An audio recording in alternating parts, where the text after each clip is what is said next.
রাতের বেলা এই সব প্রাণী বের হয়, নবী সাল্লাল্লাহু আলাইহি ওয়াসাল্লাম বলেছেন, অতএব আপনাদের বাচ্চা যারা আছে এদেরকে সন্ধ্যাবেলায় বাইরে ছেড়ে দিবেন না।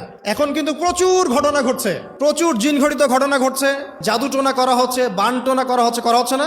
নবী সাল্লাল্লাহু আলাইহি ওয়াসাল্লাম বলেছেন, রাতের বেলা তোমরা বাচ্চাদেরকে সন্ধ্যাবেলা ছেড়ে দিও না, আগে ভালো করে সন্ধ্যাটা হয়ে যাক, যদি ছাড়তে হয় তারপর ছেড়ো।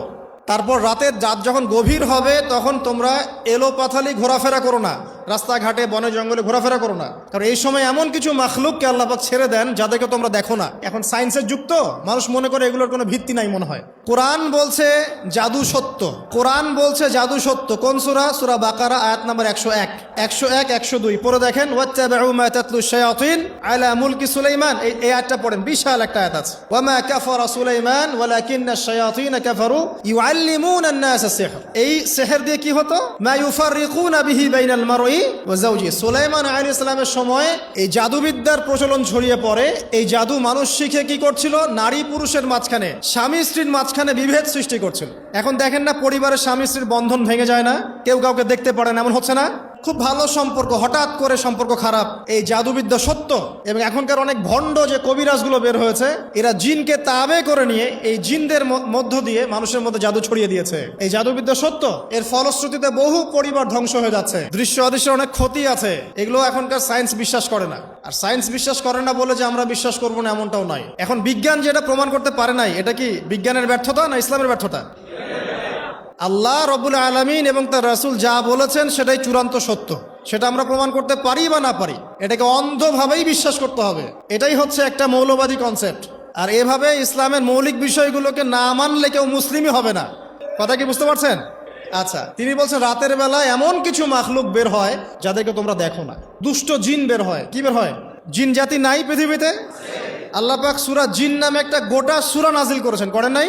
কুলু হিয়া ইলাইয়া أنه استمع نفر من الجن وقالوا إنا سمعنا قرآنا عجبا। জিনদের একটা দল কোরআন শুনে বলেছিল যে আমরা অদ্ভুত আজব একটা কোরআন শুনেছি। তারপর তারা গিয়ে তাদের কওমের কাছে ইসলামের দাওয়াত দেয়, ওই কওম ইসলাম কবুল করে। এটা নবী সাল্লাল্লাহু আলাইহি ওয়াসাল্লামের জীবনের সেই সময়কার ঘটনা, যখন নবীজি তায়েফ থেকে ফিরে আসছেন। তায়েফবাসী তাকে অত্যাচার করলো, তিনি নাখলা উপত্যকায় এসে নামাজ পড়ছেন, ওই নামাজের কেরাত শুনে জিনরা ইসলাম কবুল করেছে। তো সূরা জিনে আল্লাহ পাক এই কথা নাজিল করেছেন। তো আল্লাহ পাক যে বলছেন জিন জাতি আছে, আল্লাহ কি মিথ্যা কথা বলছেন? নাকি নাসা যখন বলে এলিয়েন আছে তখন ওইটা সত্য, আর আল্লাহ বলছেন জিন জাতি আছে এটা মিথ্যা?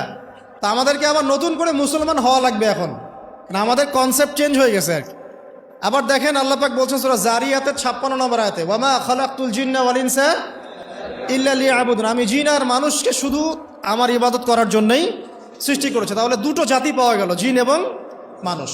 জিন কিসের তৈরি? আগুনের তৈরি। মানুষ কিসের তৈরি? কাদামাটি। ফেরেশতা কিসের তৈরি? নূরের তৈরি। তো এই যে সৃষ্টির বৈচিত্র্য, এটা কার সৃষ্টি? তো সেই আল্লাহ পাকের জ্ঞান সবচেয়ে বেশি না আমার জ্ঞান সবচেয়ে বেশি? তো সেই আল্লাহর পক্ষ থেকে যখন কোরআন এবং হাদিস নাজিল হবে, তা আমি অন্ধভাবে মানবো না? নাকি আমি আল্লাহকে চ্যালেঞ্জ করবো ইবলিসের মতো? ইবলিস আল্লাহকে চ্যালেঞ্জ করছে না?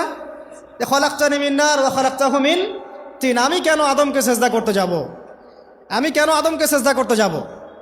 আপনি আদমকে সৃষ্টি করেছেন মাটি দিয়ে, আমাকে সৃষ্টি করেছেন আগুন দিয়ে। তাহলে আমি আদমের চাইতে সুপিরিয়র, আমি আদমের চাইতে সেরা, তা আমি কেন ওকে সেজদা করতে যাব? তো ইবলিস আল্লাহকে চ্যালেঞ্জ করলো না? তো এখন আমরা যারা আল্লাহকে চ্যালেঞ্জ করছি, এখন এই বিশ্বে যারা আল্লাহকে চ্যালেঞ্জ করছে, কোরআনকে চ্যালেঞ্জ করছে, হাদিসকে চ্যালেঞ্জ করছে, এরা কি আল্লাহর অনুগত বান্দা না ইবলিসের এজেন্ট?